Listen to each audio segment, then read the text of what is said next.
বন্ধুরা, প্রত্যেকেই চায় যে তাদের উপার্জন একটু বেশি হোক, বাড়িতে আর একটু বেশি টাকা পয়সা আসুক। প্রত্যেকেই তাদের নিজের জীবনযাত্রার মানকে একটু বেশি উন্নত করতে চায়।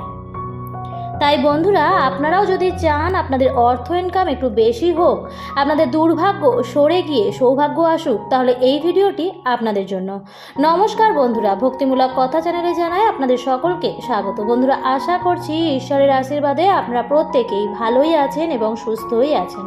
চলছে পবিত্র ভাদ্র মাস। এই ভাদ্র মাসকে মা লক্ষ্মীর মাসও বলা হয়। ভাদ্র মাসে আছে আর মাত্র কটা দিন। সামনেই আসতে চলেছে ভাদ্র মাসের বড় ও শেষ শনিবার। এই দিন রাত্রিবেলায় ঘুমানোর আগে বালিশের তলায় রেখে দিন এক ধরনের ডাল। হ্যাঁ বন্ধুরা, তবে এই ডালটির সঙ্গে আরও দুটি জিনিস নিতে হবে। কী সেই জিনিস, এই বিষয়ে আমি আজকের ভিডিওতে আলোচনা করব। তাই আমার সকল বন্ধুদের কাছে অনুরোধ করব যে আজকের এই ভিডিওটি স্কিপ না করে সম্পূর্ণ দেখুন, এবং দেখার পর যদি ভালো লাগে তাহলে অবশ্যই ভিডিওটিতে একটি লাইক করবেন এবং কমেন্টসে লিখবেন জয় মা লক্ষ্মীর জয়। আর যদি চ্যানেলে নতুন হয়ে থাকেন তাহলে অবশ্যই চ্যানেলটিকে সাবস্ক্রাইব করে আমার সাথে থাকবেন। বন্ধুরা, একটা জিনিস খেয়াল করে দেখবেন যে যে ব্যক্তির অর্থ বল আছে সেই ব্যক্তিরই লোক বল আছে, আর সেই ব্যক্তিরই মান সম্মান আছে। কারণ অর্থ কখনো একা আসে না, অর্থ নিয়ে আসে সৌভাগ্য, সমৃদ্ধি, মান এবং সম্মান। যার টাকা পয়সা নেই তার সমাজে মান সম্মানও নেই। তাই তো সবাই চায় একটু বেশি করে টাকা পয়সা উপার্জন করতে। অনেক সময় মানুষ প্রচুর পরিশ্রম করে কিন্তু তবুও কাঙ্ক্ষিত ফল পায় না, অর্থাৎ জীবনযাত্রার মান উন্নত করতে পারে না। এটা হয়তো আপনারা অনেকেই বলবেন যে পরিশ্রম করতে হবে, তাহলে নিশ্চয়ই অর্থ আসবে। বন্ধুরা, আপনারা একটা জিনিস খেয়াল করবেন, যখন কোনো বিল্ডিং তৈরি হয় তখন লেবাররা কি পরিমাণ পরিশ্রম করে, কিন্তু দিনের শেষে তারা হয়তো সামান্যই টাকা পায়। তাহলে কি তারা পরিশ্রম করেনি? কিন্তু অন্যদিকে যে বিল্ডার ওই বিল্ডিংটি বানাচ্ছে সে কিন্তু শারীরিক দিক দিয়ে পরিশ্রম করছে না, কিন্তু সেই লেবারদের থেকে সে বেশি টাকা ইনকাম করছে। আবার এমন অনেক বিল্ডার আছেন যারা বিল্ডিংয়ের ব্যবসায় অনেক টাকা লাভ করছে। আবার এমন অনেকে আছে যাদের লাভ তো হচ্ছেই না, বরং লোকসান হচ্ছে। এর অর্থ হলো আমরা প্রত্যেকেই পরিশ্রম করছি কিন্তু কাঙ্ক্ষিত ফল পাচ্ছি না। অর্থভাগ্যে উন্নতি হওয়া অতটাও সহজ নয় বন্ধুরা। শুধু অর্থ উপার্জনের জন্য পরিশ্রম করলেই হয় না, তার জন্য চাই মা লক্ষ্মীর আশীর্বাদ এবং রাহু এবং কেতুর কুদৃষ্টি থেকে মুক্তি। রাহু কেতুর প্রভাব যদি সঠিক না থাকে বন্ধুরা, তাহলে কিন্তু পয়সা উপার্জন করতে সক্ষম হবেন না। অনেক সময় আপনি আপনার কর্মজীবনে একটা জায়গায় আটকে যান, অর্থাৎ উন্নতি হয় না। তাহলে বুঝবেন সেক্ষেত্রে কারোর খারাপ নজর বা দৃষ্টি আপনার ওপর আছে। কেউ তো আপনার উপর টুকটাক করছে, তাই আপনার ব্যবসার উন্নতি হচ্ছে না, আপনার কর্মজীবনে উন্নতি হচ্ছে না, আপনার ছেলে মেয়ে পড়াশোনায় ভালো ফল করতে পারছে না। এই সমস্ত কিছুই কিন্তু ভাগ্যের ব্যাপার, এবং সেইগুলো খুব পরিশ্রম করেও সম্ভব নয়। তার জন্য অবশ্যই কিছু উপায় বা প্রতিকার করা প্রয়োজন। আজকের ভিডিওতে আমি আপনাদের বলে দেবো এমন কিছু প্রতিকার বা উপায় যেটা আপনারা ঘরে বসেই করতে পারবেন এবং কারোর কোনো ক্ষতি না করে আপনি আপনার অর্থভাগ্যে উন্নতি ঘটাতে পারবেন।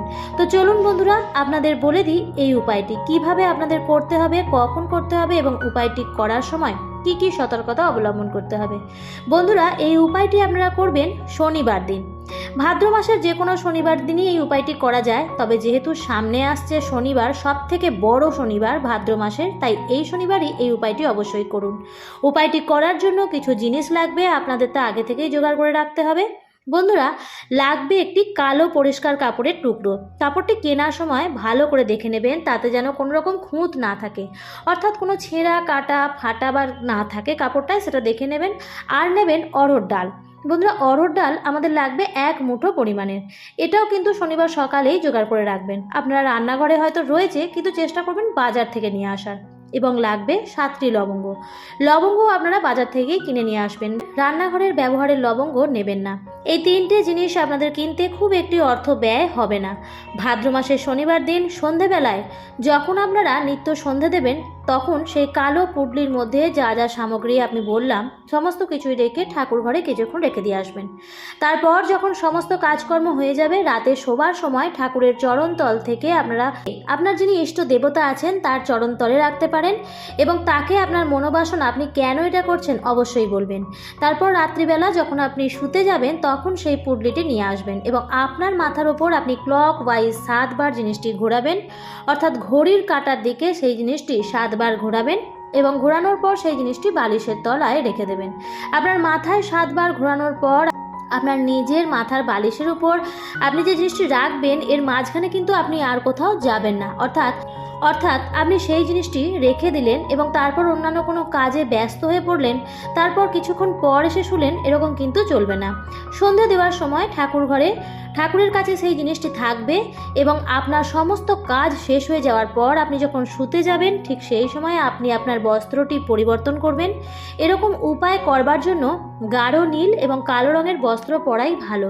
কারোর যদি নজর লেগে থাকে তাহলে এই রঙের বস্ত্র পরেই উপায়টি করা উচিত। সব কিছুর জন্যই শুদ্ধতা অত্যন্ত জরুরি। এরপর আপনি সেই পুঁটলিটি নেবেন এবং আপনার মাথার ওপর 7 বার ক্লকওয়াইজ ঘোরালেন এবং তারপর বালিশের তলায় রেখেই আপনি শুয়ে পড়বেন। এবার আপনি যে ঘুমালেন এর মধ্যে আপনি কোনো শুভ সংকেত পেতে পারেন। যদি আপনি সঠিকভাবে করে থাকেন তাহলে আপনি ঘুমের মধ্যে কিন্তু অবশ্যই আপনি কোনো সংকেত পাবেন। পরের দিন সকালে ঘুম থেকে উঠেই আপনার প্রথম কাজ হচ্ছে স্নান সেরে নেওয়া। স্নান সেরে শুদ্ধ বস্ত্র পরে আপনি সেই পুঁটলিটি নিয়ে আপনি কোনো অশ্বত্থ গাছের গোড়ায় রেখে দেবেন এবং অশ্বত্থ গাছকে আপনার যা মনস্কামনা আছে সেটি জানাবেন।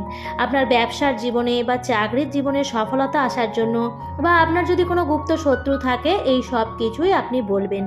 অথবা যদি আপনার মনে হচ্ছে কেউ ক্ষতি করতে চাইছে, হয়তো আপনি তার নাম জানেন না, আপনি তাও জানাবেন যে কেউ ক্ষতি চাইছে আমার, কিন্তু আমি তার নাম জানি না। এই কাজটি কিন্তু করবেন সূর্যোদয়ের আগে। অর্থাৎ এই কাজটি যখন আপনি করবেন তখন যেন কারোর দৃষ্টি আপনার ওপর না পড়ে। বন্ধুরা, দৃষ্টি কিন্তু খুবই সাংঘাতিক একটা ব্যাপার, অর্থাৎ একটা ভালো কাজকেও কিন্তু খারাপ করে দিতে পারে।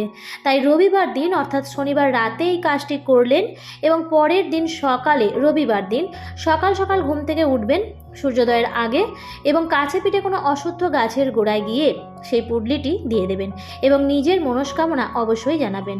এটা আপনি করে দেখুন, খুব চমৎকারী ফল পাবেন এবং আপনার জীবনের যা যা বাধা আসছে, যা যা বিপত্তি আসছে, যার জন্য আপনার অর্থভাগ্যে উন্নতি হচ্ছে না, সেটাও অবশ্যই কেটে যাবে। ভাদ্র মাসের শনিবারের আরেকটি উপায়ও আপনি করতে পারেন, সেটাও আমি বলে দিচ্ছি, আপনারা করে দেখুন। তার জন্য আপনাদের নিতে হবে 7টি লবঙ্গ। লবঙ্গগুলি নেওয়ার সময় দেখে নেবেন ফুল সমেত ডাঁটি সমেত যেন নিখুঁত লবঙ্গ থাকে। 7টি অড়হর ডাল নিয়ে নেবেন এবং 7টি গোলমরিচ নিয়ে নেবেন, তবে সমস্ত কিছুই যেন নিখুঁত হয়। একটি কালো কাপড়ে বেঁধে নেবেন এবং নিজের মাথার ওপর 7 বার ঘড়ির কাঁটার দিক দিয়ে ঘুরিয়ে নেবেন এবং চলে যাবেন সোজা কোনো চৌরাস্তার মোড়ে। সেখানে গিয়ে সেই জিনিসটি ফেলে দেবেন এবং আর পেছন ফিরে তাকাবেন না। এবং এই জিনিসটি আপনি নিয়ে যাচ্ছেন এবং যে জিনিসটি ফেলে আপনি যখন বাড়ি আসছেন, এই যাওয়া আসার পথে কোনো ব্যক্তির সঙ্গে আপনি কথা বলবেন না। এরকম যখন কোনো উপায় করবেন তখন কালো রঙের বা গাঢ় নীল রঙের বস্ত্র পরে করবেন, খুব ভালো রেজাল্ট পাবেন। আপনার যদি অর্থভাগ্যের কোনো রকম কোনো বাধা থাকে তাহলে সেই বাধা কেটে যাবে। আপনি যদি গুপ্ত শত্রু থাকে আপনার, যে সর্বদা আপনার জন্য খারাপ কামনা করছে, তাহলে সেটাও কেটে যাবে। কেন আপনি ঈশ্বরের আশীর্বাদ পাবেন না? আপনি নিশ্চয়ই পাবেন। ঈশ্বরের উপর আস্থা রাখুন, ভালো কর্ম করুন, অবশ্যই আপনার জীবনে উন্নতি আসবে। তবে হ্যাঁ বন্ধুরা, 2টি সতর্কতা অবশ্যই অবলম্বন করবেন যখন এই কাজটি করবেন। প্রথমত, এই উপায়টি সম্পর্কে আপনি কিন্তু আপনার পরম আত্মীয় বা পরম নিকট কাছের বন্ধুকেও জানাবেন না। এই সমস্ত উপায়গুলি কিন্তু খুব গোপনেই করতে হয়। আর যেই দিন এই উপায়টি করবেন সেই দিন কিন্তু ভুলেও আমিষ জাতীয় খাবার গ্রহণ করবেন না। বিশেষ করে চেষ্টা করবেন শনিবার দিন নিরামিষ আহার গ্রহণ করার। আর কালো গরু, কুকুর বা জীবজন্তু এদের কখনো আঘাত করবেন না। সম্ভব হলে এদের প্রতিদিন কিছু খাবার খাওয়ান, তাহলে নিশ্চয়ই এর ফল আপনারা খুব ভালো পাবেন। বন্ধুরা, আজকের পর্বটি আমার এই পর্যন্তই। ভিডিওটি দেখে যদি ভালো লাগে তাহলে অবশ্যই লাইক, কমেন্ট, শেয়ার করবেন বন্ধুরা। আর যদি চ্যানেলে নতুন হয়ে থাকেন তাহলে অবশ্যই চ্যানেলটিকে সাবস্ক্রাইব করে আমার সাথে থাকবেন। দেখা হবে পরবর্তী নতুন কোনো ভিডিওতে। ভালো থাকবেন, সুস্থ থাকবেন। ধন্যবাদ।